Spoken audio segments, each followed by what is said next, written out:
Kerugian anak hasil zina. Pertama, tidak boleh dinisbatkan kepada ayah biologisnya, meskipun tahu siapa ayah biologisnya. Kedua, nisbatnya anak hasil zina itu kepada ibunya. Ketiga, ayah biologisnya nanti kalau anaknya perempuan tidak boleh menikahkannya, tapi pemerintahlah yang menjadi wali. Keempat, tidak boleh saling mewarisi. Kalau ayahnya kaya raya, anaknya tak dapat warisan. Sebaliknya, kalau ternyata anaknya sukses, ayah biologisnya tak dapat warisan. Yang kelima, tidak ada kewajiban ayah biologis untuk memberi nafkah kepada anak tersebut.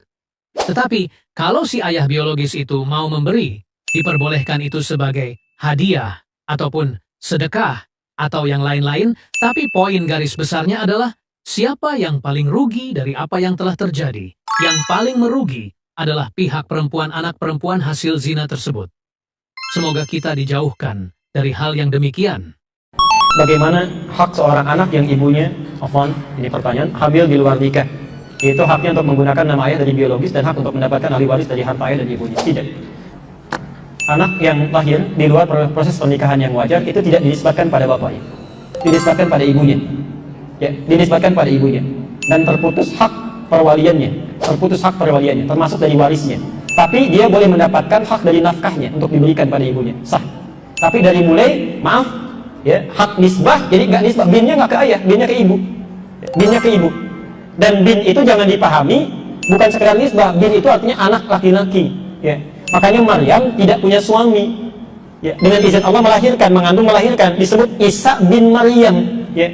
Isa anak laki-lakinya Maryam. Kalau binti perempuan, ya, Aisyah binti Muhammad. Aisyah misalnya anak perempuannya Muhammad. Aisyah binti Abu Bakar. Aisyah anak perempuannya Abu Bakar. Jelas ya? Maka yang lahir di luar nikah ini sebagai peringatan juga, istilahnya saddul jari'ah. Ya, saddul jari'ah, menghambat sesuatu yang jangan sampai terjadi, diperketat hukumnya.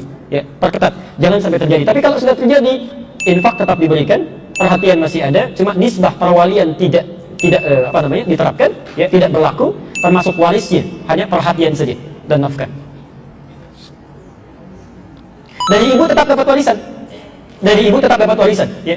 Jadi kalau suami misalnya meninggal, ya, si istrinya dapat bagian warisannya, ibu meninggal, nah istri dapat mewariskan harta warisnya kepada anaknya, ya. Karena itu bertakwalah kepada Allah, jaga diri kita. Kalau sudah pernah terjadi, ada yang pernah terjadi, mungkin kerabat atau tetangganya, bimbing untuk tobat, anaknya nggak salah. Awas, ada istilah anak haram. Oh bukan, anaknya suci. Yang haram itu perilaku kedua orang tuanya sebelum dia bertobat. Anaknya suci. Kullu mauludin yuladu 'alal fitrah. Setiap yang terlahir dari rahim ibundanya itu fitrah, bersih, suci, ya. Orang tuanya yang keliru, ya. Segera tuntut untuk bertobat dan semoga Allah menerima tobatnya dengan baik.